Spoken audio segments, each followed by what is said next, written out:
A pleasant good morning to everyone, and welcome to this week's edition of the Coles Brown Show right here on the Black College Sports Network. Yours truly, Coles Brown. We'll be joining the panel very shortly. But what's trending here on today's show? It's Senior Day on the Bluff. Southern University football team will honor their seniors against Texas Southern University. 2 p.m. start time. With this win, or if they can get this win, it would do good for them going into the Bayou Classic. Another loss simply would be the first time that I can remember that Southern didn't win a home football game. So all of the eyes will be on A.W. Mumford Stadium if you're a member of the Jaguar Nation. Show me the money. Know what I mean by that? Basketball is off, and for some, a good start. But for others, it is just saying, show me the money. A lot of guarantee games are going on, but some success with some of our teams. Some nice victories in college basketball, both on the men's and women's side, and we will have our SWAC football report. Let's get started. Let's bring in the panel. And they'll join us one by one. Up first, Coach Van Pettaway. Good morning. Good morning. Good morning of the Alabama A&M program. Men's basketball, a true legend. A.D. Willa Brown, good afternoon from Baltimore, Maryland. Good afternoon, gentlemen. Good afternoon. And last but not least, Charles Edmond of the Alcorn State Radio Network. Usual panel join us. Very good. So let's get started. Senior Day on the Bluff. We know about that. That game's coming up at 2 p.m. But Charles, I want to specifically ask you. You've seen Southern over the many years in football. Just your thoughts on last Saturday? The Jaguars drop a 35-17 loss to Alcorn State. Unrecognizable. Unrecognizable.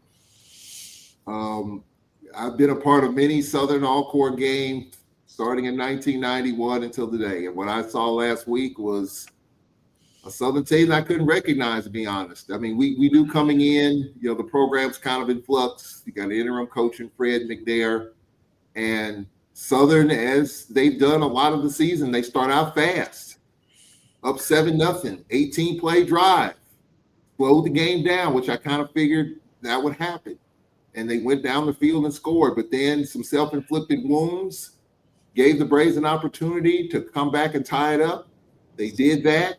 And once Alcorn got it rolling, it was all over.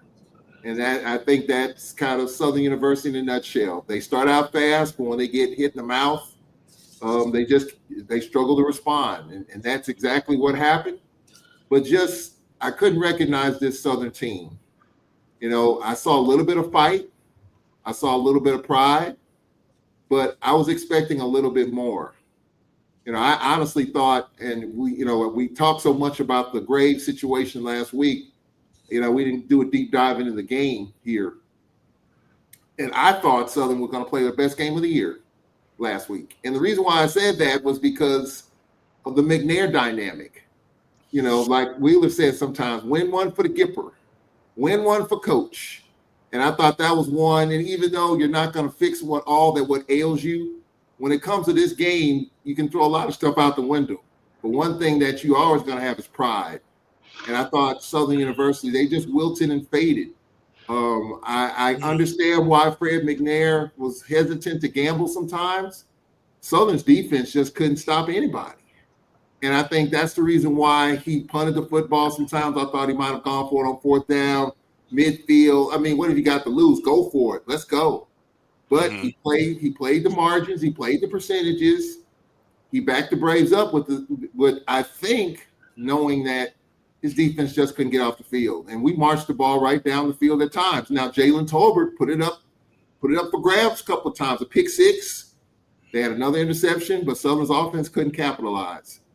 But you asked me to describe it in one word. I just said unrecognizable. This was not what I was expecting to see from the crowd all the way to the game. Now we're playing some good football now. There's no doubt about that.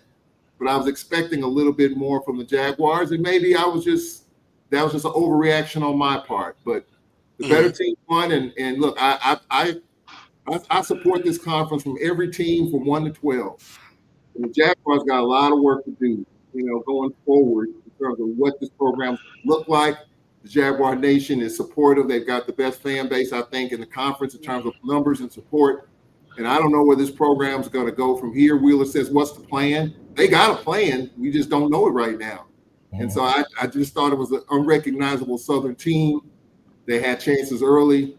Braves capitalized. I'm glad they did. But this is not the same Southern team that I expect. Well, I'm not going to spend a whole lot of time, as you said last week, a whole 2 hours going back and forth. But what I simply think it's the same old. Yeah. See, I see them every week. Right. Almost every week in person. And what happens, what I expected to happen. That's why I predicted Alcorn to win it. Does it make me happy? Does it make me feel good? No. But I'm realistic on what I am seeing. So 35-17, Southern scored first. Nice drive. Seen that all year. 3 points in the second quarter, and then 7 in the third, and then the fourth quarter has just been miserable. They showed up. I would say the good is they didn't give up. They played hard, but as you stated, they wilted. But the reality is they're just not a good football team. And you can cut it, slice it, dice it, open it up any way you want to. They're just not good. And so hopefully today they have a lot to play for, senior day. And then also, we've thrown out the word pride, all those cliches. And then you have a couple of weeks to get ready for the Bayou Classic. I'll just end it this way. I never saw this coming. But it is what it is. And if they're not careful, they could end up 1-11. 1-11. That's my comments on that. I'll come back with the with some of the stats, and I won't bore you to death with all the stats, but they do tell a story. All change ain't good change. And I think there's a lesson to be learned overall at the end of the day. All change ain't good. And anytime you cut the head off of a program, you praying for the best, but 9 times out of 10, you may wind up getting the worst, and that's what's happening right now. McNair's a great coach, and won't ever take anything from him, but it's not his team. He's just standing in. He's a substitute teacher, and we know what happens when kids see a substitute teacher in the classroom. You get a little bit of chaos here and there. You may get some order, in some phases, but for the most part, it don't really sit all that well. So, I mean, what I hope is that what has transpired doesn't take the program into the depths where it's going to take years and years in order to get out. And from all indication, that's look like the way that it's trending right now. So you're asking a new guy coming in to perform a miracle. And I just hope, as I've always stated, that the masses have patience with whatever is about to transpire. Because once again, and I keep saying it, patience is the order of the day. Coach Pettaway? Well, you know, I'm still upset with the whole situation. I just thought Coach Graves was the right pick. Uh, but I'm going to always be a Coach Graves fan, and we have put what they have put. Southern has put Coach McNair in a tough situation, and we just got to see how it's going to play out. I just hope the best for the next coach that comes in. But until Jag Nation has some patience, it doesn't matter who they bring in there. It's not going to work until they can give that person an opportunity to build their program. Here's Yeah, a we could. question for me, Carlos. Mm-hmm. As far as where the program goes from here, it's going to be different. It's going to be a new voice. It's going to be a new face. How severe do you tear this program down? Do you tear it down to the foundation, or do you tear it down to the studs where you still have something there to build off of that? That's my next question. A new coach might come in and just tear it all down to the foundation and start anew. Although in this landscape, that's going to be hard to do. How much of gutting does this program need to get back where it needs to be? That's, again, I have great respect for every program in this conference. And to see what I saw last week was totally different and unique. And for the first time in 35 years, Carlos, when Alcorn and Southern plays, usually the week after the game, we talk about the game, right? This is the most that I've talked about the Alcorn Southern game in a week. Everyone's talked about the handshake or the lack thereof between Fred McNair and Cedric Thomas. That got more of the headlines than the game, which tells you where things are headed. But in terms of Southern, how much of a gut is Southern's program deserving of right now, all the way to the foundation where you just start with a clean slate, or do you leave the bones of it where you take the insulation and some other stuff and the plywood? I'm just asking the question because I think that's going to be what's next.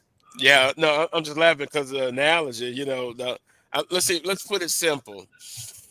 You don't tear the whole house down. You still got to have a solid foundation. They're going to have to overhaul the roster. Um, they're going to have to be patient because look, the way it's going. Someone asked me if the administration didn't make a move, how confident would you be that it would be a better record? Sad to say, I think I saw the same thing. It would still be 1-11. And I'm saying that prematurely because they still have 2 games to go. But if they win the next 2 games, it's still a disappointing season. Yeah. It just goes out. It just goes out on a winning note. But they're gonna have to retool a lot. The new coach comes in, he'll make an assessment. You're gonna have to have time, and then he start putting his plan in, how he wants to have his program. So yeah, you're gonna have to be patient. And I know that's a dirty word in today's climate, but I will say the same thing. If you put the majority of the teams in this conference, minus maybe 1 or 2, the same thing happens. It would be reactions to that. And I was thinking about it the other day. The good old days of 5 and 6 year contracts and having that long of a time, it's not there for anybody. Peter robs Paul. Paul can rob Peter. So that's the way the climate is. So now how do you adjust to it? But I'll tell you, Carlos, once again, if patience isn't the order of the day, anybody that thinks that this new guy's gonna come in here and in 2 years you guys gonna be right back on top of the heap, I think they're just kidding themselves. Especially with what is transpiring right now. The lack of success is not gonna do anything but dig a deeper hole. Kids are going to be heading for the exit doors, either by force or by choice. Bye. At the end of the season, that sort of thing. So you're asking a new coach coming in. Granted, you don't have to tear it down to the foundation, but damn if you ain't getting close, to the bare bones, as Charles was just saying. You getting right there. You scraping cement there. Ain't no doubt about that in terms of trying to build that back up. And it's going to take more than a few years in order to get it back. Even in today's time. And I think anybody that's worth a grain of salt from a coaching point of view is going to put that out there from day one. That's going to be part of the negotiating tool. And I say this once again, if you guys aren't ready to give up four with an option for a fifth, okay, you can forget your top choices right off the bat. Now, you're going to get a coach. You're going to have 400, 500 applicants, that sort of thing. I'm telling you that part is not going to be a shortage of. But when you narrow it down and you get down to the bare bones, okay, that coach coming in, if he's worth a grain of salt and he's looking not through rose-colored glasses, okay, if he's looking realistically at this thing, this is a total rebuild in his eyes. There's no doubt about that. And if you guys are not going to give him four, okay, right off the bat, if you ain't prepared to give him four, okay, if he's somebody that's got a job and that's in a good environment, he ain't coming your way. Well, the last coach and the coach before that got 3 with an option of 4. So basically, they may decide to go a year, give him 5. But in my opinion, I just don't see it. It's just my opinion. 4 years with an option for. 4 years with an option for a 5th year. That could be acceptable. So that'll get those bluebirds out the way. But you still can get it. You're just not getting on the front end. Remember we had this discussion about 3 years ago? How they do it, that's how they do it. Lack of interest? No. A lot of interest. Yeah, it's not going to be a lack of interest. There's a lot of interest. So they will have to make their decision. They're going to make it, and you're going to have to live with it. Those who making the decision, it's all on them now. The fans are going to still be the fans. You could tell them to be patient. They not. Charles, you go on the fight. Look at Alcorn fans. They was ranting and raving. They may feel a little better now because they've been winning a little bit. It sure feels winning kind of cures a lot of things. But let me go a little deeper. I had a good talk with someone of high influence. We don't want to put this up as an issue, but it has been an issue with Coach Graves. He just in public come out and said as much. I remember even with Coach Richardson talking about those resources. Now, I've been told they put in a plan. They put in a plan for practice facility, cover. Like Nickel State just got, they put it in 2 years ago. The field complex, remember Coach Banks came on and talked about you remember foundation issues when they built it? Now, the state helped them to build it. So that has to be addressed. To narrow it down, weight room, shower facilities, a lot of new buildings going on the academic side on the university. That attracts a certain type of athlete, right? Because I'll use an example, Texas. They got some kids come from Texas. Have you seen some of the facilities? High school. And you see those. So we're behind a lot. Well, Carlos, having coaches been talking about that for years. I'm not finished. Hold on. I'll give you a chance to say it. Okay. So it's some political things that's going on with that. That is needed. They have identified that and sent it to the powers that be. Now it's on them. I've heard that they have made a commitment to get some of these things started shortly. But even still, I look at some of the other institutions that don't have as much as Southern, but they're still competing. And that's the thing. I look at Trey Oliver last night. What a game. South Carolina State. They beat North Carolina Central. But Trey Oliver doesn't come out and complain about it, but he has a right to. No, but they don't. They still get in that. Well, anyway. Let me continue. Continue. That's just my opinion. Okay. That's all I'm saying. They have a plan. They're going to announce the plan. And that's the way it goes. We can speculate what it is, what they need to do. That's fine. I understand that. But right now, they will have to rebuild, retool. I think they got to turn over 75% of their roster. Do they have to be patient? Yes, they have to be patient. Last week, individually, I said Atlanta and bust. I got to tone that down. Didn't I say that last week? I said I have to tone that down. Mr. Win it or else. Expectations. But this for this Southern University football team, it is what it is right now. Go ahead, Willer.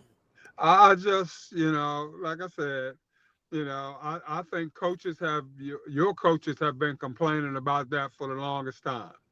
I go back to Big Worm. I think he complained about, that also, having to spend money out of his pocket and, all Mm-hmm. that sort of thing. But I mean, to me, I'm not going to say that it rings on hollow ears because that's what coaches do.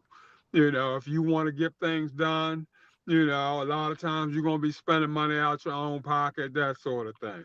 But at some point in time, the administration has to pay attention, okay, and take a long look at these issues and go about the business of rectifying these concerns. If your locker room is to the point where you don't want to bring recruits in there because it doesn't look nice, that sort of thing, that's hurting you from a recruiting point of view. And that's something that I've heard, quote unquote, from other coaches that have been in the same position. So I mean, a lot of Mm-hmm. times if you walk into a facility and it is what it is, that sort of thing, you try to do your best to spruce it up, spice it up, that sort of thing. But you have to let it be known that if I'm going to get today's kids, something's got to change here. And I Mm-hmm. mean, it could be subtle changes. Come in and slap some paint on it. Let's get some lockers built, some wooden big lockers built, that sort of thing and stuff. There's some things that don't take an act of Congress to get done that shows the masses that you're trying to improve, the situation that we're in, that sort of thing. And so, unless those kind of things are happening and can happen, you know, we'll be talking about this uh, moving forward. But like Yeah, I no, said, we'll go ahead, Coach. I'm sorry. no, you good. Now, Will, I'm serious. I can identify with what you said because that's what happened to me here at Alabama A&M. Our Mm-hmm. facilities had gotten to the point where I was recruiting kids out of high school who played in better facilities, and Mm-hmm. I did Mm-hmm. exactly what you said. Now, I knew I was not going to get a new building because Mm-hmm. the presidents that told me they would get a new building, they didn't last. Mm-hmm. They were terminated. So what I did, I just upgraded what we had, and I Mm-hmm. started with my locker room. I went to the alumni. I went to our alumni chapters. I asked for donations. I told them I drew up the blueprint. I shared it with them. I told them what we needed in terms of a locker room. I told them what we needed in terms of weight room. We raised the funds for that, and we did that. We did exactly Mm-hmm. what you said. We put Mm-hmm. some paint on the situation. We made a better situation out of what we already had. Mm-hmm. And a lot of times, if you're not going to build from the ground up, you got to take care of what you got. And I think Definitely. that's what that's what I did. It did help me, but it was not the answer. The answer is the Mm-hmm. event center that Mm-hmm. they have now. But we did upgrade some stuff. I upgraded the men and women's locker room, our weight room, and then eventually we upgraded the seating in Elmore. Mm-hmm. But this was a fix it now so that we can survive situation. And, Mm-hmm. and, and that's what we had to do in terms of facility. Now with football, it's going to cost a whole lot more because you're dealing with Mm-hmm. more players and that kind of stuff. But Mm-hmm. but that is an avenue that they can take. They can do Mm-hmm. that. They can upgrade what they already have until they can rebuild. And things that can be taken care of right now, like uniforms, like Uh, workout gear, like all of those sorts of things. people coming in and doing murals on your walls in your weight rooms, and getting new pieces of equipment, and upgrading in terms of strength and conditioning staff and things of that Yep. nature. There are some things that, like I said, don't take an act of Congress in order to get done, that can be done pretty much on the right now. And if we're taking that approach, as opposed to let's see what the board's going to do, and can we appropriate this funding, that funding, and all that sort of thing. And we know those things will be, pretty much years down the line. But I'm going to go back a second, Carlos, if you don't mind. Uh, I don't believe that 75% of that roster needs to go. I don't think it's that bad. But the coach coming in has got to evaluate.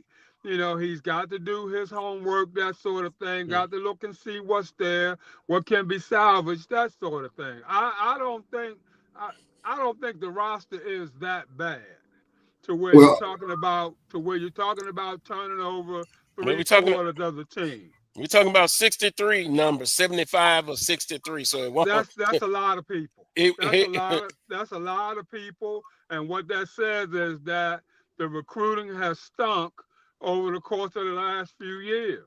some That's people what it's saying. some people would that say can't that. be the case Some if people would say that. you're just coming off a championship. Some people would say that. Look, I don't know. I see we're going back to where we're gonna have a 2-hour discussion just on that. No. Ain't I'm necessary. just gonna say this. Charles, have you been in the facilities at Southern Inside? The weight room? I don't think you've oh seen no, that. no, no, no, that I haven't. But the field house? I have not. No. I have not been in the field house. Okay.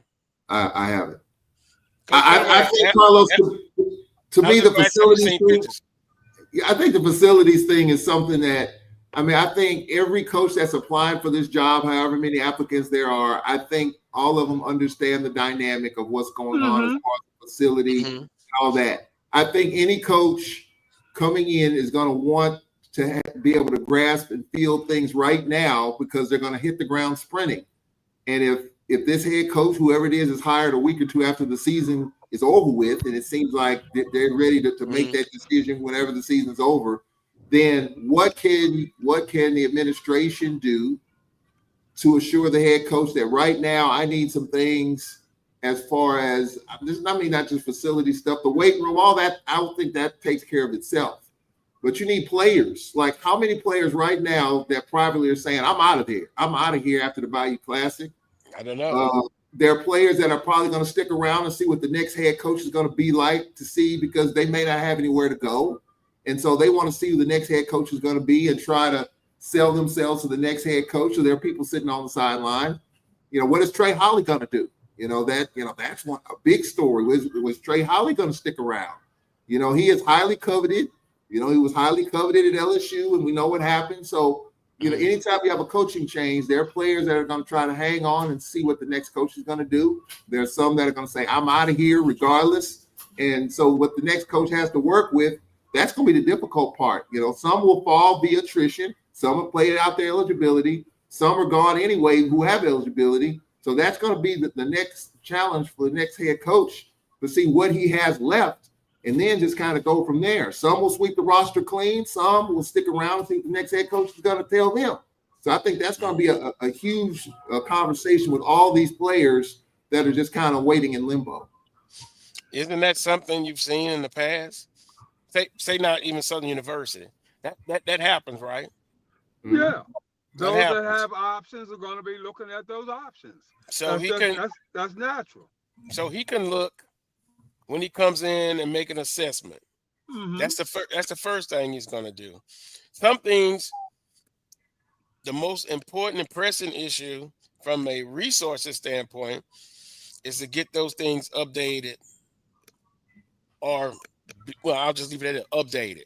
That's a concern. Ben knew about that. I'm not going to get on here and talk about it every week because I could, but I'm not. It is what it is in that aspect. But you're going to have to sit back, whoever they hire, and I think now they're getting ready to knock it down to 20, 15, 10 to 20 in the next week or so, according to my source. But then you have to come in, make an overall assessment. And yes, you're going to have to, some people are going to leave. That's just the way of the world in college athletics. And then the portal's only one time a year now. You got to come in. I come in and talk to everybody on the team. This is what I'm going to implement. This is my philosophy. This is my style. This is how I coach. Some of you, like they tell you in law school, it's 100 students in here. How many of you married or got a significant other? Everybody raises their hand. Half of you won't because it's tough in law school. The same thing. I'm coming in, it's going to be tough. Those who want to be here will be here. Those who decide to go elsewhere, you thank them for doing, like Vincent Page, linebacker, star linebacker, already announced. He's in the transfer portal. What are you going to do, get mad? Cry? No. You thank him for his service and wish him the best. But then you just got to move on. And again, as I wrap it up, patience, that's one thing. And I had a hard time with patience, but I learned, you got to have patience. So I'm going to support whoever it is, and they got an A until otherwise, whoever that be. Yeah. I'm just wondering, we talk about this patience thing. And yes, there is no patience in college athletics anymore. Coaches are getting fired with $50 million left on their contract. So there is not us. Yeah, I'm just saying. And I don't feel sorry for them, Charles. Well, I know. I'm just saying, but in terms of the patience.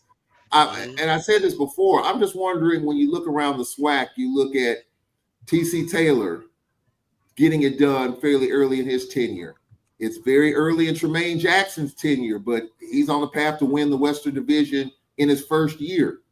And so I'm just wondering, with some of the things that's happening in this conference here lately with coaches getting it done early in their tenure, I wonder, is that making folks uncomfortable? Like, we're not going to wait 3 years, because we've seen examples in this league in which coaches getting it done 2 years in, or maybe year one. Now, it's way too early. I mean, we don't know what's going to happen with Tremaine Jackson down the road, because, we just don't know. But year one, program was already pretty decent when Bubba McDowell was there. He just took the people. Charles. I think your Wi-Fi. But the big question would be, and we've seen this conference on the first year, you do so well, then you lock them in with a long contract. I personally would. His way to the championship, Yeah. So he's on his way, but I wondered, is that what's decelerating this patience? Is the fact that we've seen a couple of coaches in this league right now that's getting it done fairly early in their tenure. Yeah, but then you just brought up a good example, Coach Jackson at Prairie View. What happens if the wheels fall off next year? Are they gonna get rid of it? That would be his second year. No. Are they gonna get rid of him at Prairie View? No. Okay. Let's see what the Prairie View people in the chat says. I mean, but I think really take the emotion out of it and the feelings, if you can. If he doesn't go, say, 1-11 the next year, he's there. Now, no, if he goes 1-11, that's really tragic. But let's say he goes 6-5 and doesn't win it. No, that's no cause to get rid of it. Just in my humble opinion. And see, even with him, he hadn't won a championship yet. At least last year, Southern got to the championship game. I think we're back. I'm gonna be honest now. For the coach, I'm gonna speak up for coaches, and that's why when it comes to how much we get paid, that's why I don't think that should be an issue, because we don't have the $50 million to fall back on once we get fired. So that's why they need to get paid now, because there's nothing else down the road. At the HBCUs, they're not kicking out that kind of money for a coach after he leaves. So you better get it while you in there now. And in terms of what these people tell you when you interview for a job, your best bet is to get it in writing, because I've seen plenty of Mm-hmm. coaches now that go through that interview crop process. The Mm-hmm. institution tell them they're gonna do this and they're gonna do that. If they don't get it in writing, it never materializes, and they don't have anything to fall back on. So I tell any coach, get it in writing. Every basketball coach that has come to Alabama A&M since I left, I have personally told them, get it in writing. If you want it, get it in writing. Mm-hmm. Because Alabama A&M is no Mm-hmm. different than some of these other schools. They do a good spiel on the hiring process, and then they don't follow through with some of the stuff for various reasons now. Mm-hmm. So get it in writing, and Mm-hmm. I will always be a proponent for coaches. I'm always a proponent for an athletic director that fights for his coaches. Mm-hmm. I'm gonna always be that way. That's Mm-hmm. why it's still, I just hate to say it, but it's still in my craw the way Mm-hmm. they treated Coach Graves. I just don't understand it, man. I just don't understand it. How our patience has changed so much. It's not like our alumni and fans are putting a lot of money into our programs to where we have everything. Now you got everything, you don't have an excuse. There are And Well, plenty of excuses Charles, for behind the for every scenes. coach, for every coach that has done well that first year, or done well immediately, there's another coach who hasn't. Right. Yeah, so I would say that, even though it seems like that has gotten to be the norm and it's probably the expectation, that sort of thing, I think the opposite is true pretty much more often than not. But I would hate to tell a coach that you'll be better off not being successful your first year. Yep. If you plan on being here for a long time, the kiss of death is to be successful your first year. Because in a lot of people's minds, if you don't stay at that pinnacle, then they're gonna be looking to show you the door. Right. And in essence, that's what has happened in a lot of places. And Wheeler, now here's another example. Mike Krzyzewski, his first 2 years were so bad they wanted to get rid of him, but Mm-hmm. they didn't. And he ended up being the all-time winningest college basketball coach Mm-hmm. because they had patience. They gave him more than 2 years. Mm-hmm. After the second year, he will tell you they wanted to remove him, get rid of him. Enough people came to his rescue and said, no, let's let coach stay. And Mm-hmm. then he ends up being the winningest coach in the history of college basketball. Mm-hmm. You got to have patience. Yeah. Got to Well, have to me, patience. despite the last two coaches not making it 2 years, there's still 250, like you said, Carlos, over 200 applicants for the job.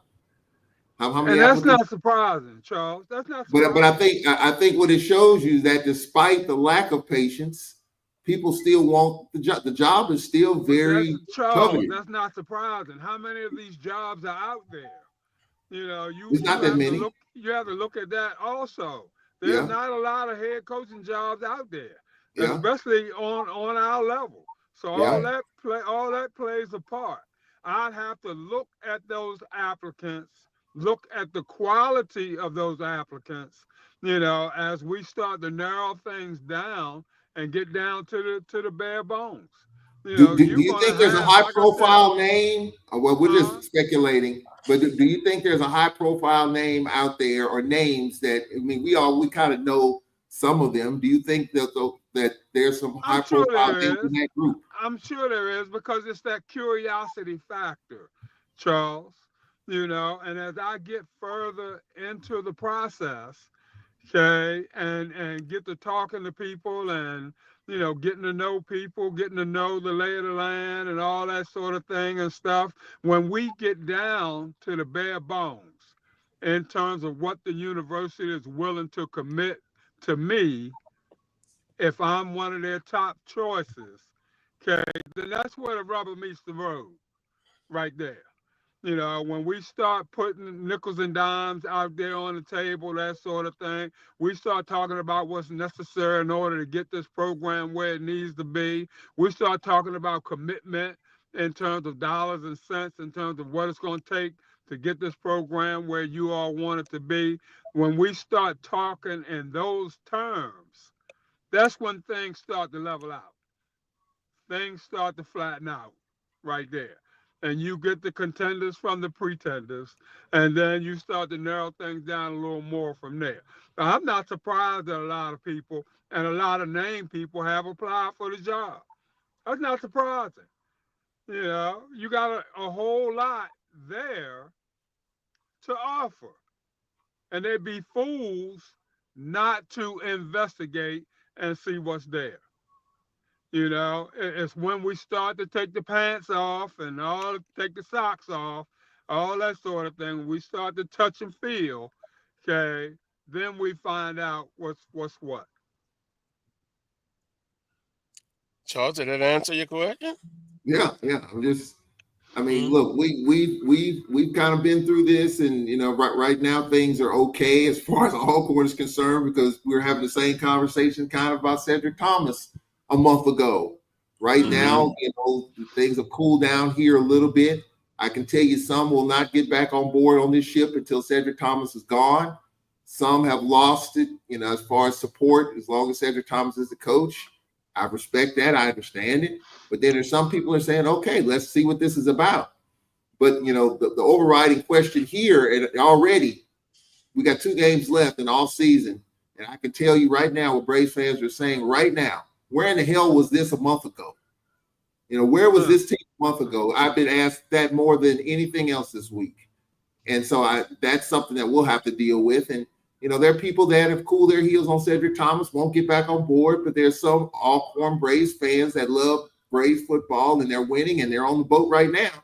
But, a tough loss here, and then we don't show up against Jackson State. They're right back on the sideline. So, I mean, this is just the Braves fandom. This is just where we are. But, it's a tough situation with Southern University. I think we talked about it last week. If the Jaguars weren't blown out the way that they were blown out, I think that there would probably be a little more patience in letting Coach Graves figure it out. If Southern went through what Alcorn went through, lost 4 games by a total of 20 points, 1 play here, 1 play there, I don't think we're having this conversation. That's totally different. Totally different. Bad losses at home. Bad losses at home. Homecoming. Jackson. Overcame adversity.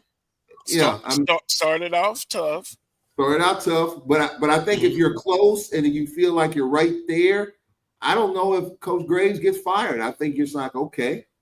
But, I just wonder if this is an indictment on, even if you go back to Coach Dooley, the staff that Dooley put together, which included Coach Graves.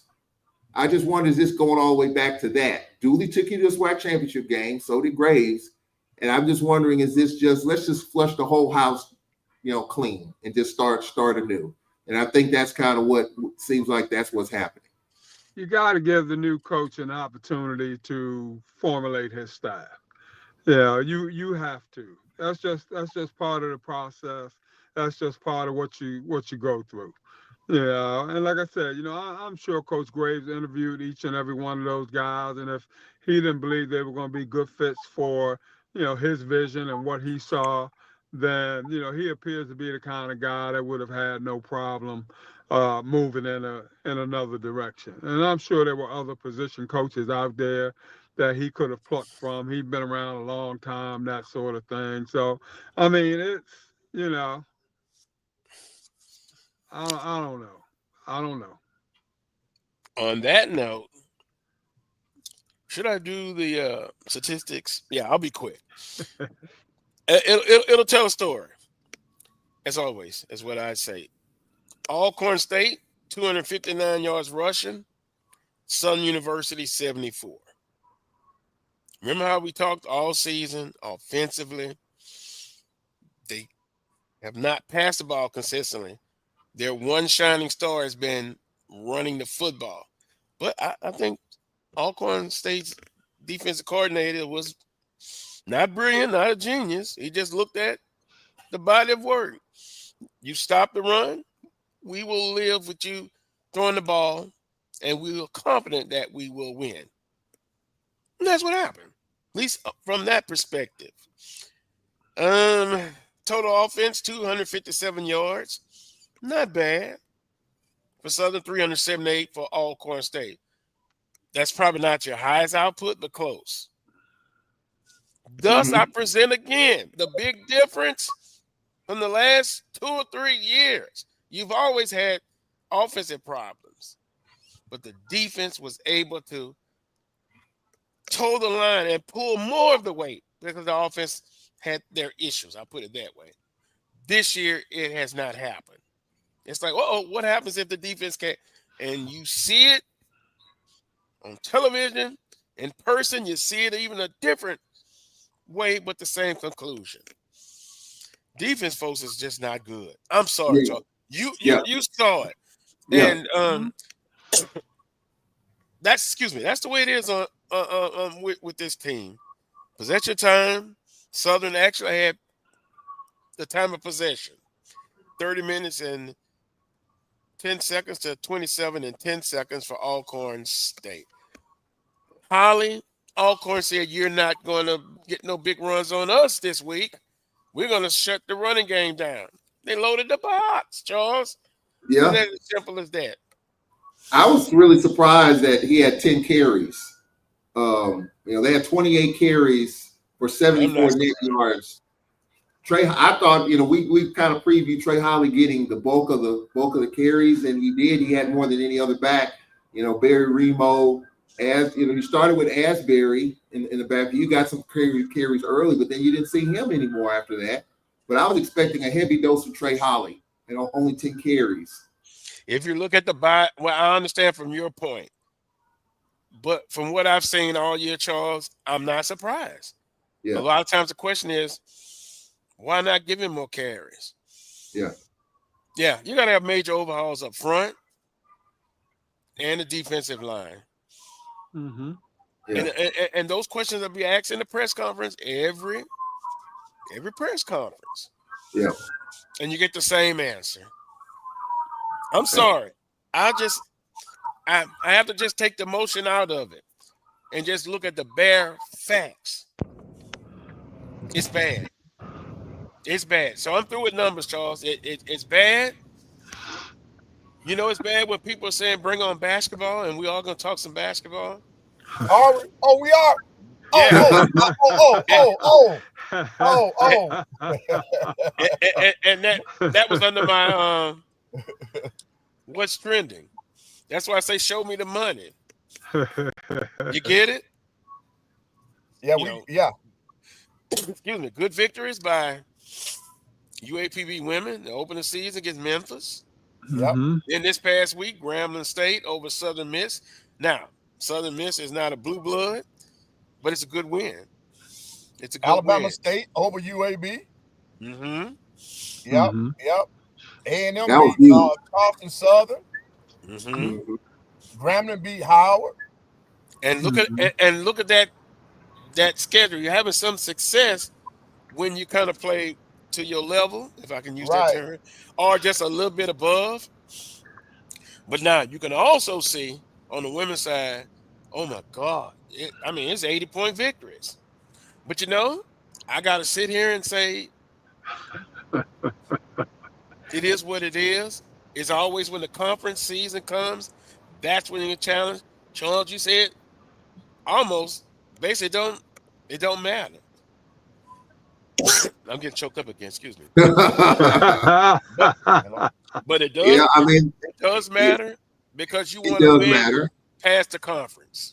Yeah, it does matter. Look, we played Alabama the other day, our women, and Alabama's athleticism, Coach Pettaway, at every position, the physicality, we just could not handle that. It was just it was a difference in night and day. But to me, whatever we can get out of these non-conference games, we get the paycheck and you get the wins, and we've seen some already. Mm-hmm. But I will say this now because we're just getting started. There is not one SWAC coach that has ever gotten fired at the end of December after going 1-12 in non-conference. $1 million in guaranteed games. It hasn't happened and it ain't gonna happen. I'll put everything I own on that. No, it shouldn't happen. Huh? Right. No, it shouldn't happen. It shouldn't happen. Correct. And so it's about trying to get better. Obviously, it's 2 or 3 schools that's getting over $1 million in these guaranteed games, including us. Our athletic director admitted our men are getting over $1 million in guaranteed games. We just played Howard. We just played Maryland. We just played Minnesota. We just played South Alabama. Okay. We just played Florida State. I was there. So, they're home now, but we're heading to LSU. We're heading to Baton Rouge, Carlos, on Monday. Men playing at LSU on Tuesday. So, I mean, I get it. I pray for the women. The men play decent, get the check. Yeah. LSU men they're struggling as well. Yeah. Well, Florida State was a huge disadvantage. And Jake Morton, of course, the storyline was behind the scenes. Jake Morton was a longtime assistant at Florida State. So obviously getting Alcorn to play Florida State, I thought it was a pretty good situation there, getting the guarantee money. But he admitted that if he had to do it all over again, he wouldn't play Florida State. They were just too much athleticism. Their coach used to work for the Golden State Warriors organization, where they got Steph Curry putting up over 100 points, and they scored a bunch on us. But I think our men are playing decent enough to where I think against LSU, if we can hang tough, I don't think it'll be a 50-point blowout. I think it could be a competitive game because LSU, we know where they are in the SEC basketball pecking order. I'm not saying that we're going to beat them. Choose your words wisely, Charles. I'm just saying I think it could be a competitive game. Just say come in there and play hard. It's always competitive. I've seen a lot of these games. It may be competitive first. Look, Southern, and I'll give you time. Southern scored 77 and 82 points. Right. That's the bright side. Right. Against Arkansas and Marquette. Right. But they still lost by 25 to. Right. Go on, carry on, Charles. Carry on. And see, Charles, I got an opportunity to see Ole Miss women up front. I did the game. Man, you talking about talent at every position. Man, it was different between night and day, and they came into the event center and did that. Yeah.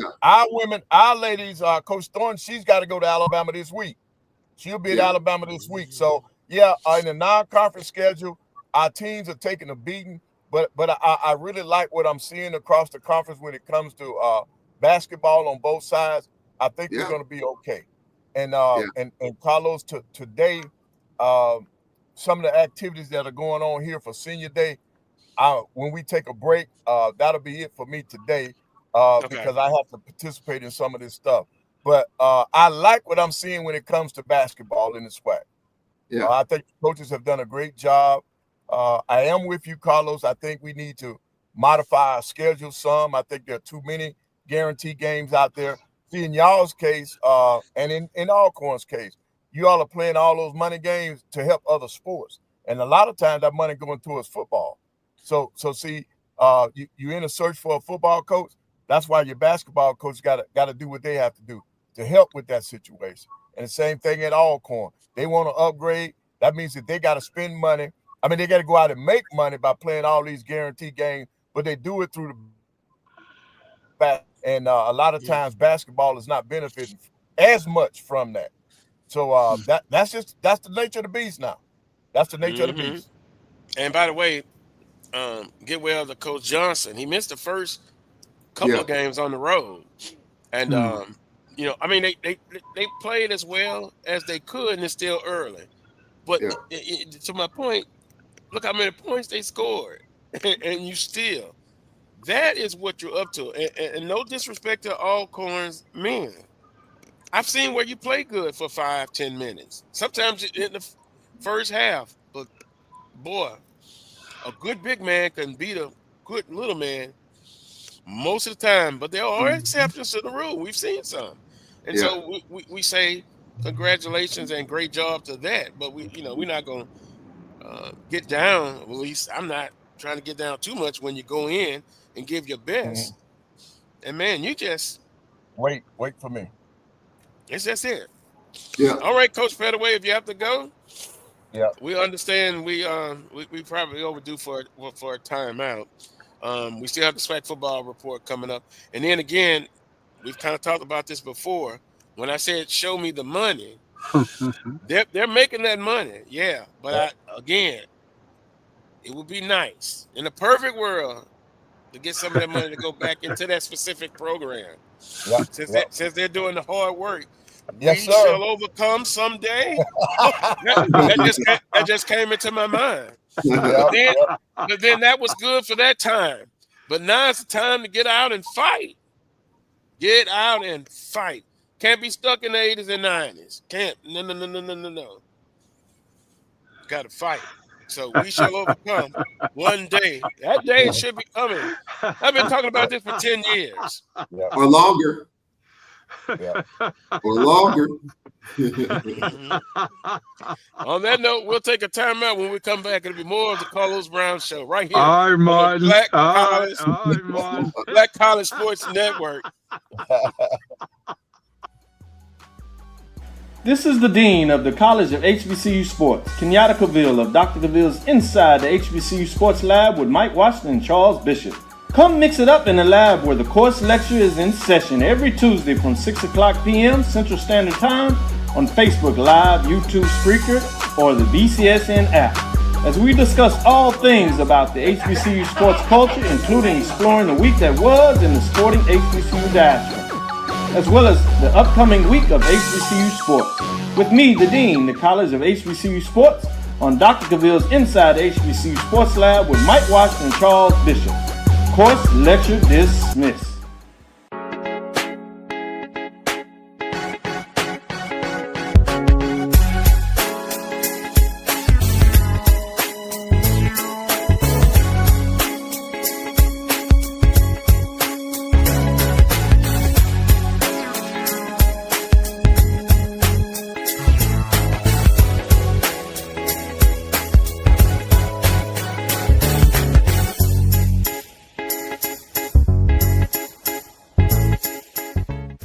It's never too early to plant the seed, to share the tradition, and instill a sense of pride in your HBCU with your little ones.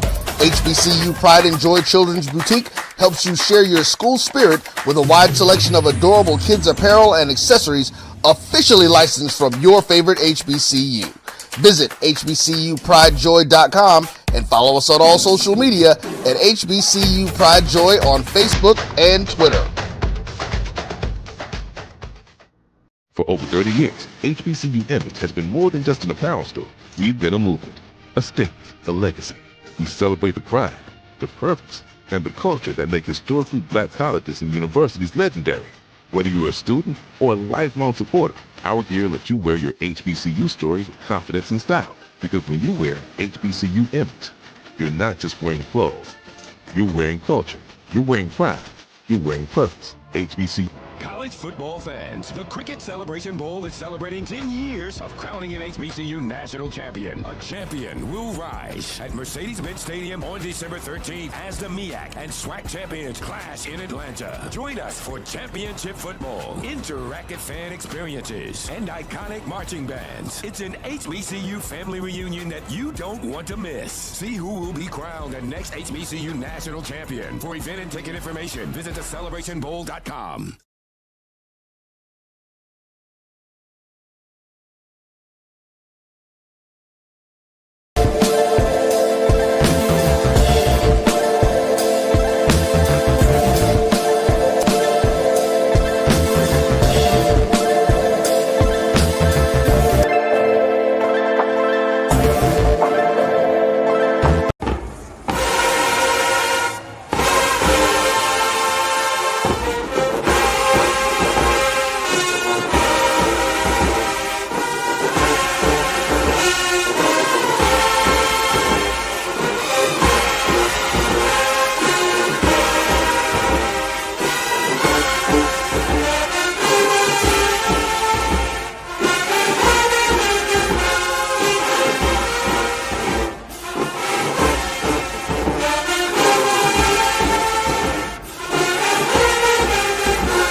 back to this week's edition of the Coles Brown Show right here on the Black College Sports Network. No, I will just have to say it. No, I'm no Martin. Actually, you have to have different levels to fight that ongoing problem. You just can't have it one way. And Southern University will be back. Trust me. They're a little down. Everybody goes through that. I have faith. That song brought it back. We are one. And I do believe that. And boy, you're funny in the chat room. Some agree, some disagree. But see, that's the process. You agree to disagree. Too many to point out, but just interesting conversation going on in the chat room. Coach Pettaway off. He had some business to take care of. Recap quickly. Southern loses to Alcorn State, 35-17. Up at about 2 o'clock. Not long for now. Senior day, Texas Southern University. They're coming in on the losing streak. Southerners had a hard time. You want to win one for the seniors. You want to win one for yourselves and the pride. Those cliches. But as we recapped in hour number one, sometimes you have to be a realist, and when things look bad, they are bad. You have to be real about it. This team, and I said it earlier, I never saw it coming. I can only speak for myself. Well, I don't know if you saw this coming. Charles, did you see it coming? But it arrived, and that's where we're at now. And, I get it. I get it. Like after the show last week, we had a lot of conversation. And I always stated this way. I'm behind every coach. That means Graves as well. All through the history. I'm behind them. But now, when it doesn't go that way, and I know the contention is this. I've talked to people, even where I worked at. They thought it was going to be done at the end of the year. And on this panel, from what I'm seeing is that was the thing. Wait till the end of the season to make any changes. In the household, it was that way. But it didn't happen that way. And for whatever reasons, they made the decision. One side says this happened. One side says this happened. They didn't agree on how this should be played out.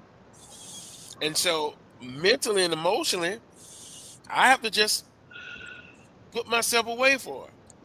Coach Pettaway and Willa Brown, they stated it just it don't sit right with them. Well, Carlos, why doesn't it don't sit right with you? Who says it didn't? I'm just saying, or they're trying to say, and maybe not a good job of it, that I just try to separate the emotion from it. And I believe I can do it. Now, that's just me. Some people can't. There's some inside stuff that went on. I'm not going to talk about it. At the end of the day, those who made the decision, they're going to be the ones who have to live with that decision and this decision. But from the fan part of me, the alum, I'm going to support whoever it is. They've got some internal things that need to be taken care of, resources, from the big part to the little part and all points in between. They say they're going to address it. The administration have put in paperwork for some things to happen. So the state has some responsibility. Southern has some responsibility. And alums and fans have responsibilities to help put this thing back on track. And I'm confident. Now I'll come back hopefully 5 years from now and everything is better. What plan do they have?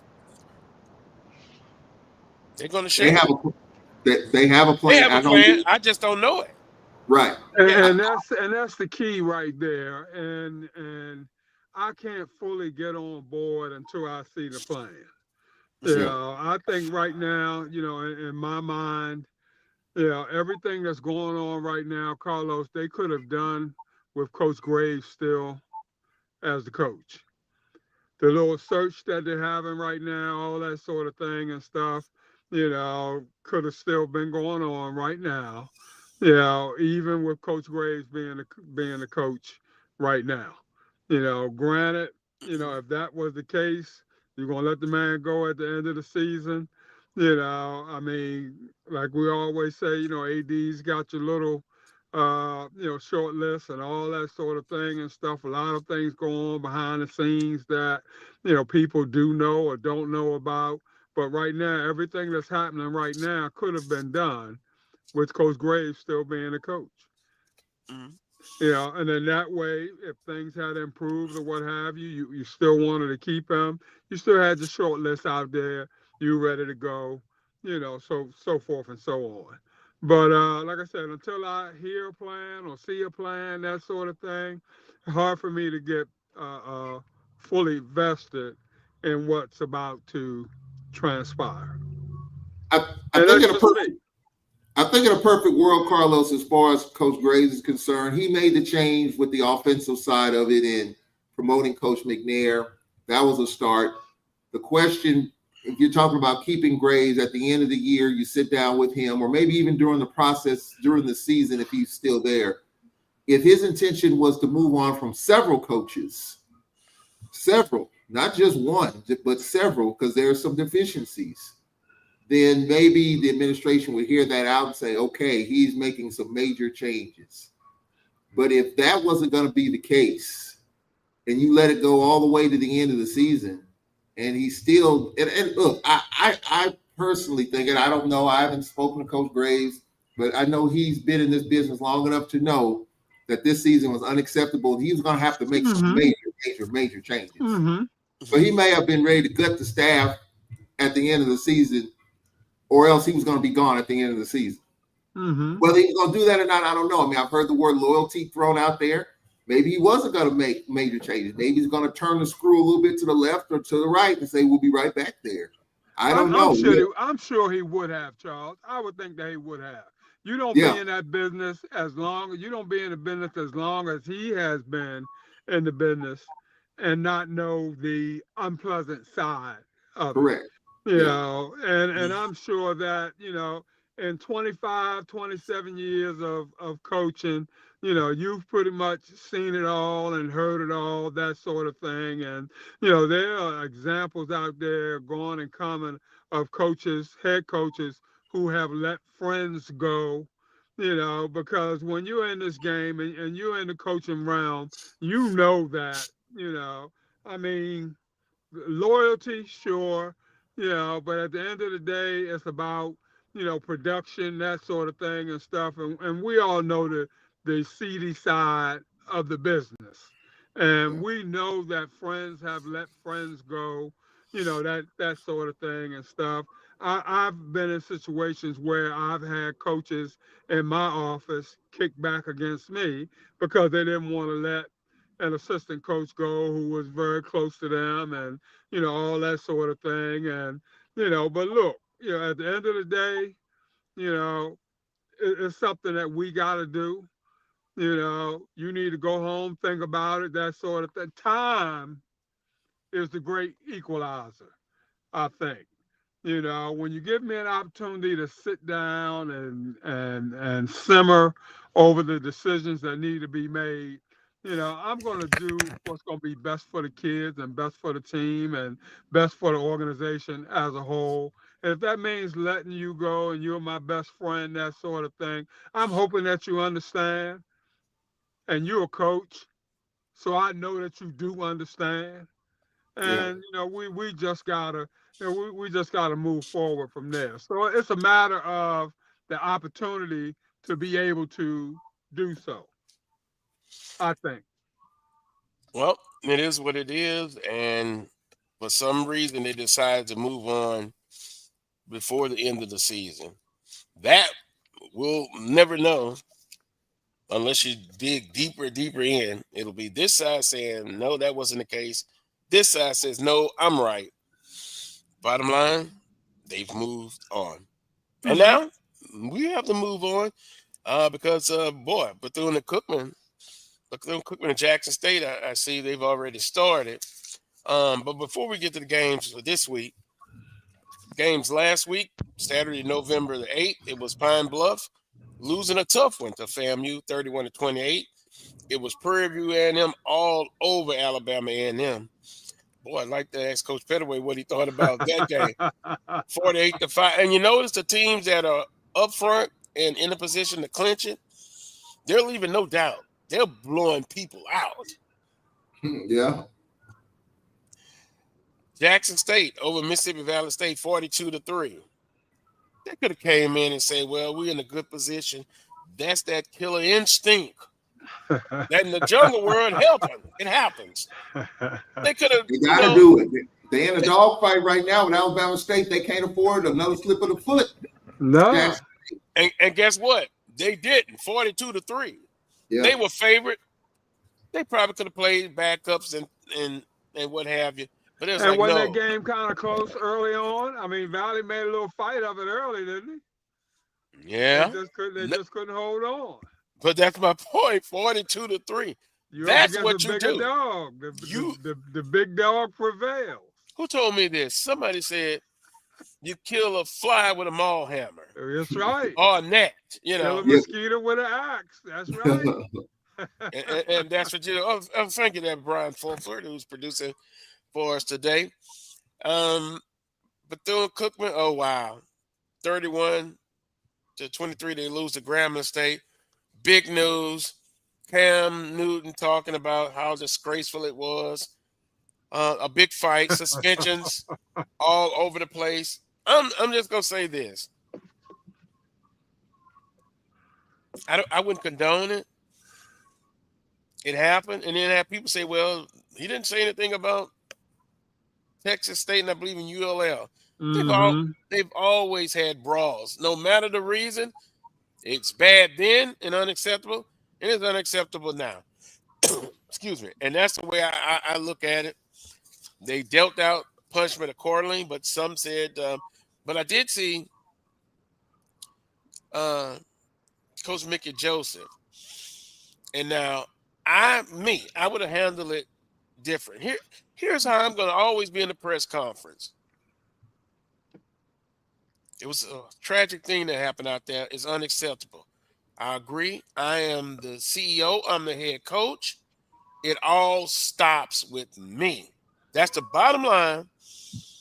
And we don't condone that. And I'll take care of business accordingly after what the conference will do. Now that's how I would handle it, Charles. That's just me. It's always going to be on me, whether we win, lose, especially when we lose. Now you know what, Carlos? In my best Will Smith voice for Cam Newton and Deshaun Jackson, keep our school's name out of your MFing mouth. Period. I've heard that in almost those words. Yeah, So I mean, that's the bottom line. I thought Trayvon Scott probably should have led off that press conference as opposed to Mickey Joseph, and kind of headed things off at the pass, so to speak, so that Mickey Joseph would not have been put in that situation to begin with. So I thought that part probably could have been headed off at the pass a bit, but it wasn't. And, I applaud Dr. McClellan and his gang. They went in and meted out the punishment, through no uncertain terms. They hit him where it hurts, in the pocketbook, that sort of thing. And, hopefully they'll be able to rebound and bounce back from there. And something else, Charles? Remember we used to talk years ago about a cooling down period? That's just after any game. But specifically when this happens, have a cooling down period. Gather your thoughts. Then you come address the media. I think it may have not, but it may have helped in this situation. when these kind of incidents happen, have a cooling down period for not only the coaches, the players. So the journalists, I know they got to get their stories out and stuff, but 10, 15 minutes. Just throw that out there. Yeah, look, that was an ugly scene. I saw the video of it. Saw Bethune-Cookman player get flipped over behind the bench, and it was ugly and it was nasty. I'm trying to get information, and I talked with Centoria Black, who's going to call the game for SWAC TV today. Of course, he follows Grambling. Grambling's being close to the vest in terms of what key players could be out today. And I was told that the players that will not play today didn't even travel here, as I think Grambling just pulled up not too long ago. So I'll get more information on that as we get closer to kickoff. But I guess he doesn't want the distractions of those players not playing and being on site. Smart move. I kind of get that. And look, Grambling's still in the hunt. Grambling is still in the hunt for the Western Division, albeit it's out of their hands. But I pray if you slip up and a Grambling win today, they're tied for first place in the West. So I think there's a lot at stake for Grambling. That was just an ugly scene, to say the least. I mean, the conference, brought the hammer down, the fines and the suspensions, some 2-game suspensions. It was just an ugly and an unfortunate scene. And I think Mickey Joseph, if he had to do it again, he wouldn't say we're going to meet disrespect with disrespect. That's what I'm saying. Cooling down period. Even after the cooling down period, you say that. Yeah. Then, some said he should have been fined and suspended. But I mean, both I can schools were understand fined. feeling that way. I can understand the feeling that way, but that's not something that you say. That ain't the public face that you put out there. That's something I may have told the kids in the locker room or something like that. We ain't gonna be disrespected in our house, and all that sort of thing and stuff. Kind of keep their morale up and things of that nature. But that ain't something you put out there for public consumptions. No. Yeah, and the thing about Grambling is that everybody, and you've been to the hole. Everybody goes up, both teams going up the same hill to their respective locker rooms. It's not like our locker rooms to my left, visiting is to the right. They go in separate directions to their locker rooms. Both teams go up that one hill. Both teams go down that one hill. And it could, in an emotional situation, even though it's no excuse, at times it can get a little dicey. I don't know all the details in terms of what started it. I've read the comments where a couple of Bethune players came down the hill late, and I don't know. I mean, I think it's just unnecessary regardless, but it was just a crazy situation. It's just an unfortunate deal. If you love the conference, this was kind of a dark cloud, considering, and Cam Newton getting involved. I mean, Cam's just looking for something to say, something to get clicks and likes. We all know that. And Cam doesn't have all the information, just like a lot of us. So it just looks bad, and you just kind of go off that. Bad and move on. Right. Of course, we talked about Alcorn State over Southern 35-17, Alabama State with a number 2 quarterback. That was my point last week. There are situations in the conference where you've had unsettled at quarterback.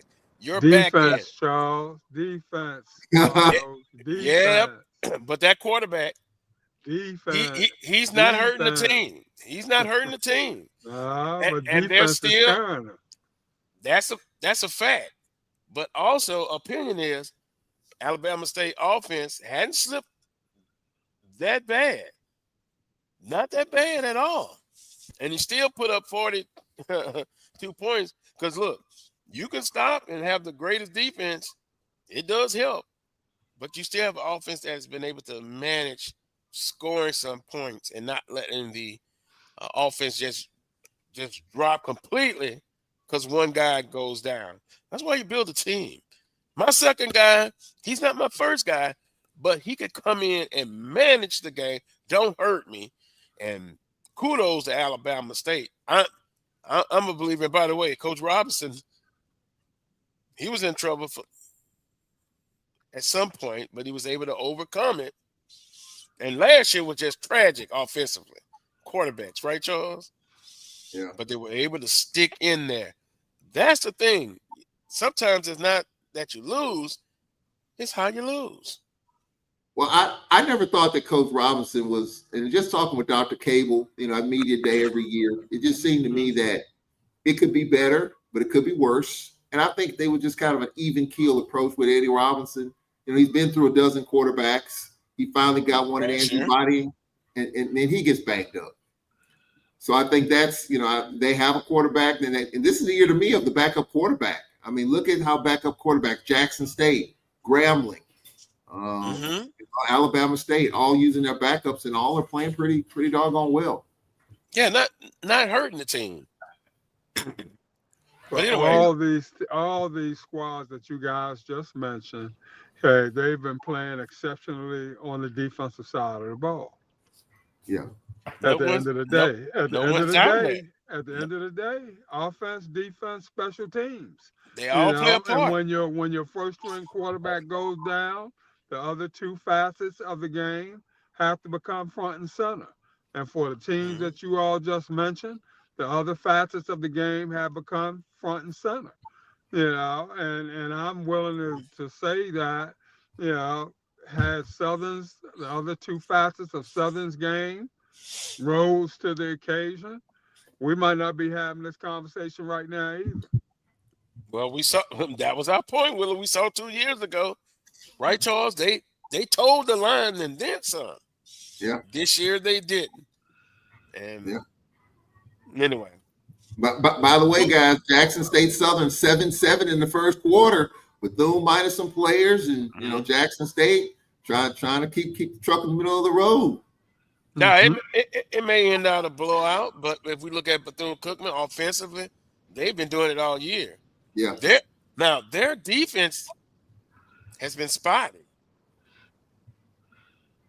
Special teams, I don't know much about, but it's still early. That's why the game is 60 minutes long. I got Jackson State still winning it. I do too. Alabama State over Texas Southern 42-24. Today's game, Charles, prediction time, and we're keeping up with the Jackson State and Bethune-Cookman game. We'll start with Alabama State and Grambling. Alcorn State and Grambling. Willa, who do you have in that game? I'm going with Alcorn. I'm not drinking the Grambling Kool-Aid yet. And Alcorn's been playing really well the last few weeks, that sort of thing. I think not having, quite a number of kids there can't help but kind of diminish things mentally, if not physically, for Grambling. And Alcorn's playing well right now. So I got to go with the Braves today. Well, I'm going to go with Alcorn State, too, at home. Some of the players that Grambling State's going to lose, probably important to the team. When you have a good many like that, Alcorn State's been playing well. I'll take Alcorn in that football game. Although they just started and it's tied up Bethune-Cookman, Jackson State, I'm still going with Jackson State in this ball game. I think when the clock hits 0-0-0-0, Jackson State will have the win. Definitely Jackson State, no doubt. Yeah, I think Jackson State, they kind of overcame when Morgan going down, but this is the year of the backup quarterback in this conference. And so far, even though it's a tight game right now, if it was a later start, I still would have had Jackson winning this game. FAMU at Alabama A&M. And, of course, let me go back. Jackson State and Bethune-Cookman on HBCU Go. SWAC TV for Alcorn State and Grambling. SWAC TV for FAMU and Alabama A&M. FAMU's kind of been on a slight roll there. Slight roll, if we say it that way, on a one-game winning streak. I'm gonna go with Alabama A&M in a slight upset. They're at home. They're playing with a backup quarterback, but they're usually a little bit tougher at home. I'm gonna go with the slight underdog with the slight upset. Alabama A&M. I'm going with A&M on the bounce back. I'm going with A&M too. Florida A&M. I'm going with the Rattlers on this one. Without A&M starting quarterback, they're a totally different team, and they haven't done much since, and it hasn't really been close. Look, Florida A&M, I think Colsey, if he can do a do-over on some things, I think he would. But that was a good win to UAPB last week. Alabama A&M's not the same team without that quarterback. I got Florida A&M winning this one. And I look at, again, FAMU and Southern, in my opinion, the most disappointing teams. And I look at FAMU's team this year. Stay with me. Similarities with Southern. In this instance, quarterback play, they struggle. But here's the biggest point. Against the teams that are equal or better, and I bring up the Jackson State game, right? They get blowed out. The teams that they, quote unquote, should win against or that are under them, they've been successful. Now, a win is a win. I understand that, but it hasn't been done. That FAMU team of this year is so similar to the Southern University in some aspects of last year. And we go back again. People are saying, well, you won the Western Division. Does that mean something? You're damn right it does. But if you open it up and deep dive into it, you saw problems coming. But you were fortunate enough to win those close games. Texas Southern, Bethune-Cookman, and 5 overtimes. What if? What could have? Charles, if they lost those games, now it makes me think. Coach Graves would still would have been his there. job. Well, besides that, again, we don't know the inner turmoil that's going on. True. Because something had to happen again for them to say, well, no, we're going to go and do it now.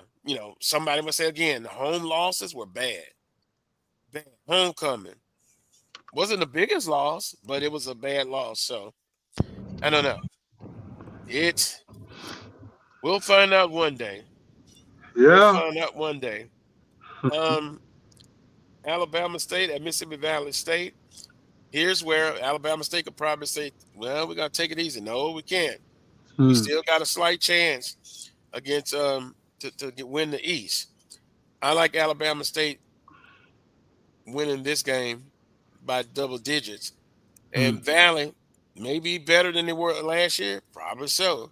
Record may not indicate it, but they're in the rebuilding process, and it's going to take them some time. Definitely Alabama State, no doubt about that. And, yeah, we all knew that Valley was going through a rebuild.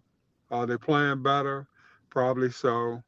But, without resources being pumped into the program, you're just going to get more of the same at the end of the day.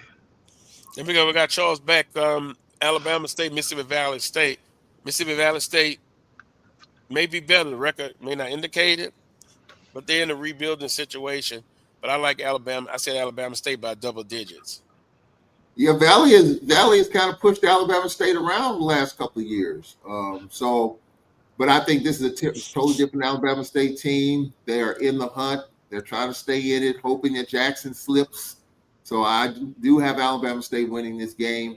But Valley's played them tough the last couple of years. Yeah, and to me, just my opinion, that's a win when you can say in their situation that they played them tough. Yeah.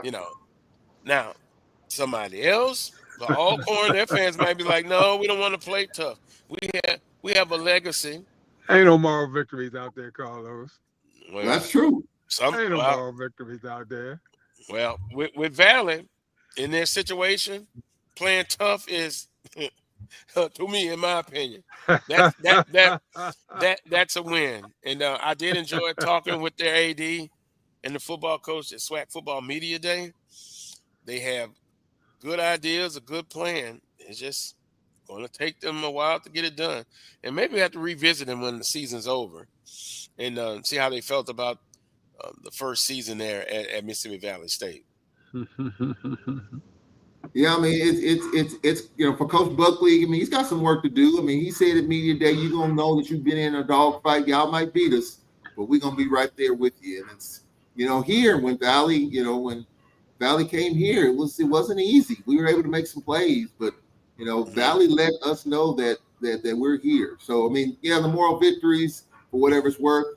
But I think Coach Buckley will have that program a lot better. Now he's got a full year under his belt. I think he's the right guy for the job. You got a first-year coach, first-year AD.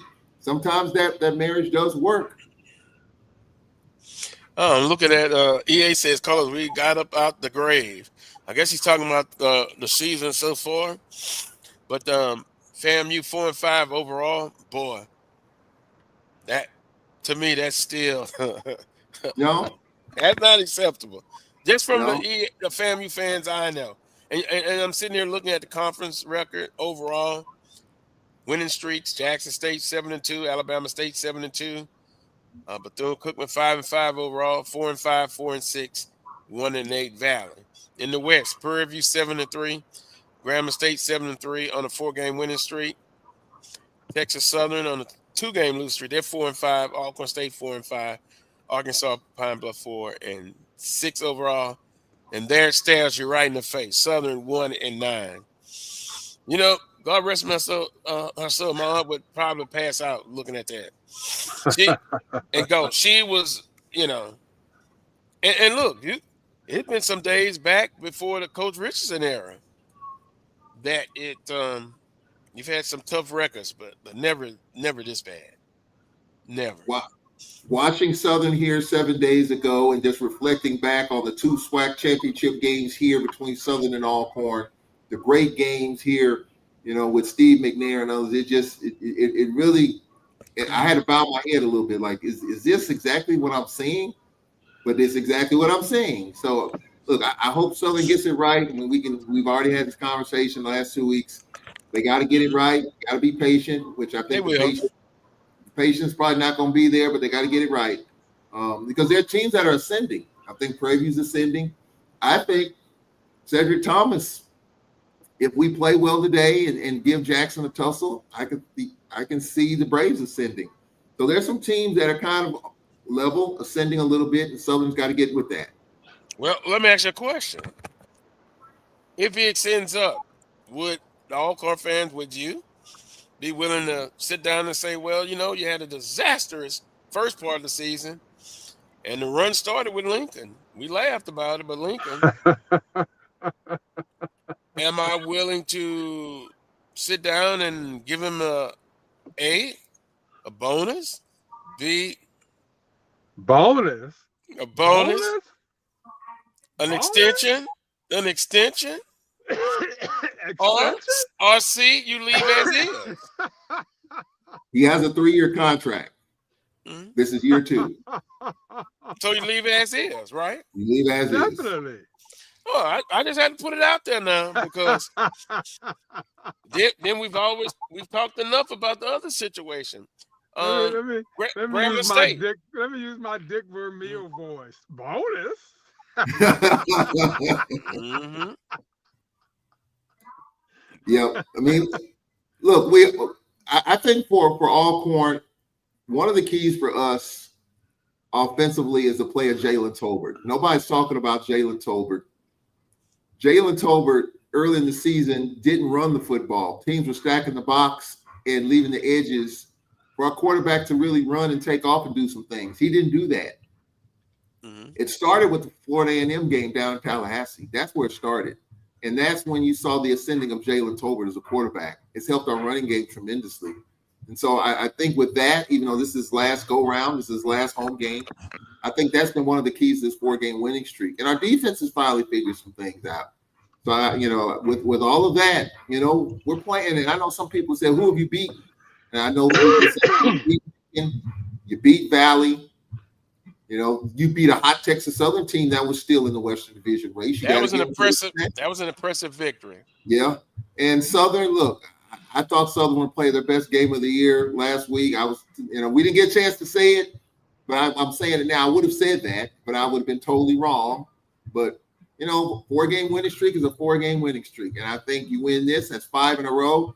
You hand parade you the Western Division title if Alcorn wins this game today, and then bring on Jackson State right now. They're in a tussle. So, there's some people, like I said last hour, that are not going to be on the Thomas bandwagon as long as he's at Alcorn. But there are some Alcorn fans that are like, hey, I'll take it, a 4-game winning streak. Let's go Braves. Grambling State. He gets to finish out his contract, number one. We see where he's at the end of his 3-year tenure, and then make a decision accordingly. I don't think you jump off the boat or jump on the boat either way. You have the evaluation period at the end of the year. You sit down and discuss what's necessary moving forward, that sort of thing, what changes going to be made, so forth and so on. You address the discrepancies from the beginning of the season. What happened from the beginning of the season, to now, to kind of get us to right the ship. Let's look at those things, and hopefully all the stars come into alignment. And, he puts forth his plan for recruiting for next year, that sort of thing. And, AD-wise puts forth his numbers out there in terms of dollars and cents and, what we're going to recommit for the programs and all that sort of thing. And then we try to keep it moving from there. Well, Cedric Thomas did make a change, Carlos, as far as the offensive play calling is concerned. He made a change there. So the play calling does look different. A little bit more explosive plays. And so he did make a change. Quiet as it's kept, there was a change made there in terms of who's doing it, and it's paying dividends. And the development of Jalen Tolbert as a runner, which changes the defensive scheme. Because they were loading the box for Sewell and Reggie Davis. But now you add that quarterback run dynamic on that RPO and opens things up for stuff down the field. So that's been kind of the big difference in terms of this Braves turnaround. So you've seen improvement. You've seen overcoming adversity. In my kingdom, you don't get a raise. You just continue on with your contract. Good deal. Mickey Joseph, Grambling State. Year 2. He wanted that type of contract. We kind of discussed about that. So, Grambling State 7-3 on a 4-game winning streak. Let's say they lose today, but then they win the Bayou Classic. I think, in my opinion, they will sit down and decide on a contract extension for him. If I'm Dr. Scott, I would have had initial conversations on that plane coming back from Las Vegas. Probably have. See, we don't know. I give him credit for that, Charles. But he still got 2 D2 wins, and I can't give him credit for that. But right now, so in my mind, he's 5-3 as opposed to 7-3. And I mean, that's better than somebody else in the other state in the same state. I guess you got a point there, Carlos. At the end of the day, But I mean, I ain't saying you don't extend them. I'm just saying, I ain't jumping up and down like we ready to win the SWAC West and all that sort of thing and stuff. Well, from an administrative perspective, if I'm Dr. Scott, I'm gonna put the olive branch out there. Mickey Joseph, definitely. Here's what we got. And I think I think Mickey Joseph, and of course Mickey Joseph was here at Alcorn as an assistant coach. I think he understands the SWAC dynamic. I think if of course, I want Alcorn to win this game, but if Grambling takes it off the sheet, that's a 6-game winning streak, including the Bayou Classic, and you beat Jackson State for the 2nd year in a row. If I'm Mickey Joseph, I want to stay on this gravy train. And I think Dr. Scott's like, we'd love to have you on this gravy train. So who knows what's going on behind the scenes? I know probably at Grambling, some people not bought into Mickey Joseph as of yet. I think Wheeler Brown says, I need to see more. I need to see a little bit more. And I get that too.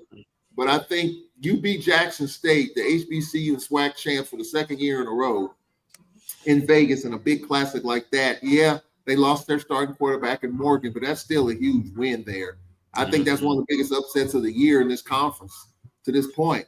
I think you got to sit down with Mickey. Now, Mickey doesn't want to be at Grambling. If he's ready to get back to the FBS and whatever he wants to do with that, that's on Mickey Joseph. But as an administrator for Grambling, I'm going to do my part to reach out to you and say, here, Mickey Joseph, here's what we got for you. They're building some stuff up there. They're building some athletic facilities. So they're improving there, and there's a lot of good stuff going on. So I'm reaching out if I'm Dr. Scott. The question is, will Mickey Joseph take the deal? We'll see. Mickey, you better stay there.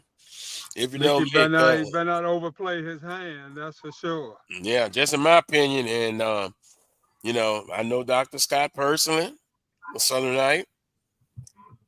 He will probably make it worth your while with a contract extension. That is just my opinion on that. But now that's a situation.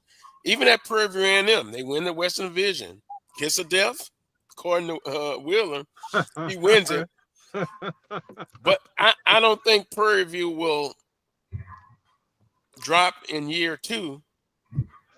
You never know, Carlos. You never know. Half full, half empty. You never know. Yeah, but You never know. I don't think it will happen. That's just my opinion. You never know. I think Prairie View is a little more patient. I think AD Golf has a little tempered approach to things. I mean, if Prairie View falls off the wagon next year, I don't think anything's going to happen. Yeah, he won't jump. That's not his nature. No. He won't jump. And I definitely don't think they'll go to 1-10 or 1-11. Yeah, they won't. Anything's possible. Yeah, you keep saying that. We never thought Southern would be in this boat, but they are. Right. Yeah, so anything's possible. And they as we've been talking a lot, they decided we're moving in another direction. Edwin says Southern also made a change in the play caller. Yep, they did. It just have not worked. And so now it's like a wound that's open. Now I gotta go in and look at everything. Why did this happen? Why did B happen? Because of A? Did A happen because of C? Once that happened, now you got to go in and look all in there. And again, I go back to what, I'm guilty. I'll say I'm guilty. After seeing what happened this season, I went back last year and then the year before. It was so many similarities. But the common factor was the defense, or the X factor was the defense was much better than now. But does it really matter, Carlos, when you're cleaning house? I mean, yeah, you're going to ask some questions after the Bayou Classic and after Thanksgiving. You'll ask a few questions, but Southern's getting ready to turn the page and hire a new coach. Does it really matter what happened, even going back to Dooley and then Graves, then McNair? When you're getting ready to sweep it all clean, I mean, you can have the conversations, but when this thing is about ready to flip and turn over, from a fan's perspective, they might want to know.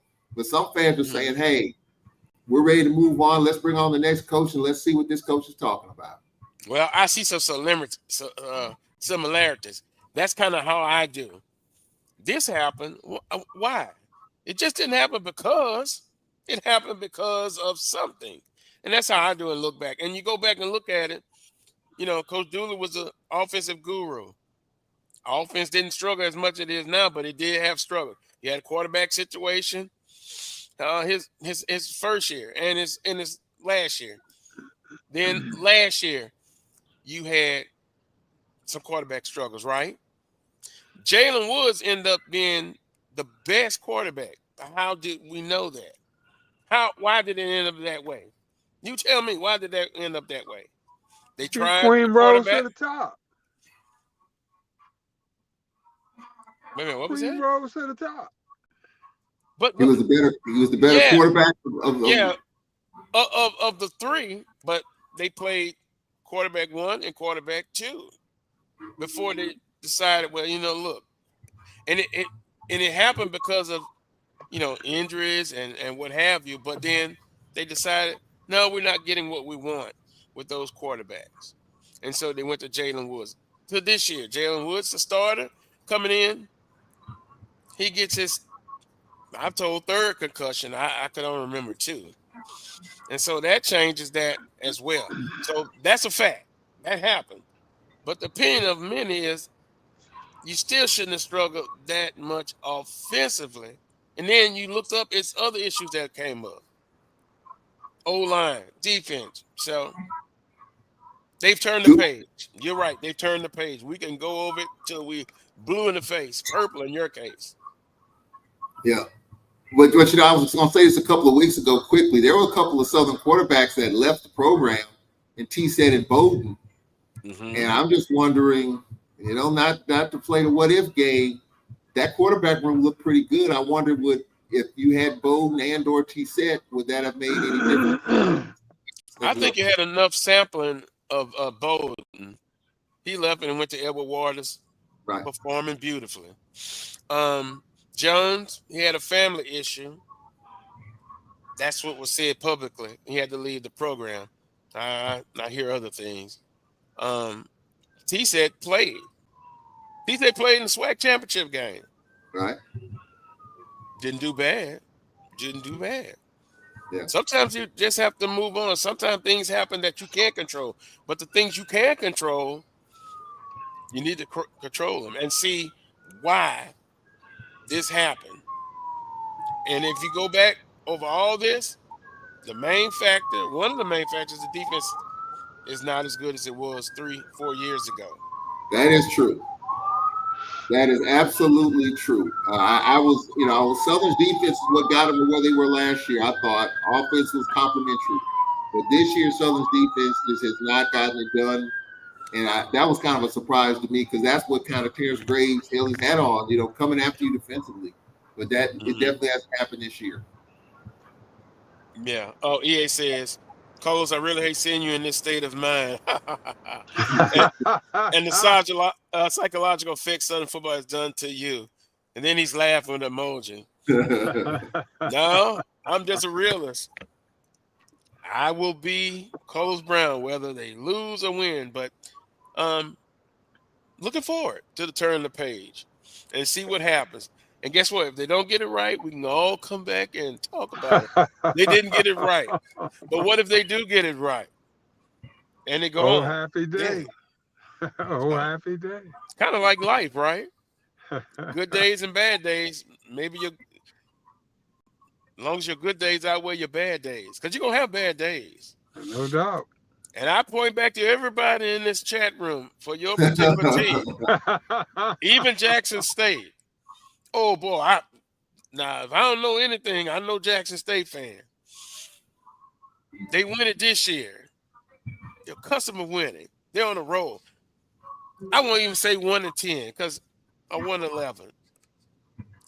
If they go 4-7, it'll be hell to pay for the It'll be an uproar. Yes. 5-6. An uproar. When you have a legacy, you expect to win. But you also have to know that within that legacy, sometimes you're going to have some downtime. Just don't go 1-11. Oh, my God. No. And I take the emotions out of it. I've had a person directly say, you turn your back. No, I didn't. I turned my back on Coach Graves. I set the emotion apart. Yeah. No. That's what happens. If you emotionally tired, it's going to affect you much longer. Trust me. Yeah. Yeah. On that note, I guess we got a minute or two since we started after, but Southern University, less than about an hour away. Go Jags. Oh, we didn't predict that game. I got Texas Southern winning. I have them winning. I'm going with Southern. Senior day. Mm-hmm. If you can't fight for the day, ain't no fight in you at all. See, Charles, it shouldn't be that difficult for you. It is difficult. Every time I give Southern the benefit of the doubt at A.W. Mumford Stadium, I get kicked in the teeth. Do I want to do it this time? Win one for the seniors?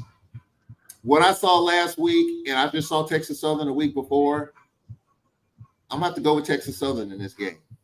Mm-hmm. I think Texas Southern has got just enough. I think Texas Southern's defense is probably going to win this game because their quarterback couldn't hit the side of a barn. When we went Wow. down there a couple weeks ago, they had quarterback. The receivers were open, couldn't hit them. Opportunities. So I think Texas Southern's defense was kind of stout. So I think TSU's defense will make a bigger statement in this game. I'm going with TSU. I'll say this in my closing. Andrew Body overcoming adversity. He had a lot. Yeah. And he's hurt again. But, man, he stood there and he came back. And what I loved about him this year, ball security was on point. You know, he's a great athlete. He can beat you with his feet, but his decision-making got really much better. Morgan, the same thing at Jackson State. I was like, oh, what's all the hype about him? But when I saw him up close in the Celebration Bowl last year, and I saw him up close this year, same thing. I don't need a Michael Jordan at quarterback. I just need what's a good basic player? Don't hurt the team. Ball security. Make good decisions. And as a fan base, we fell in love with the dual threat quarterback. And you know my definition of dual threat can do both equally. Good decision making. Don't rely on his athleticism, but can use it when you have to. And when I look at all around the landscape of college football, you see dual threat quarterbacks, but I also see quarterbacks that make good decisions and put the team on their back, and they don't hurt the team. I long for the traditional quarterback, like Eric Randall, who could do both, like Body, who could do both equally well, and Morgan to do both equally well. And I John think Gibbs at Alcorn, 4-year starter, could do both. Good decision making. It's the point guard of the team. On that note, we appreciate everyone tuning in. We'll be back next Saturday at 11 a.m. Central for another edition of the Carlos Brown Show right here on the Black College Sports Network. Until next time, peace and God bless.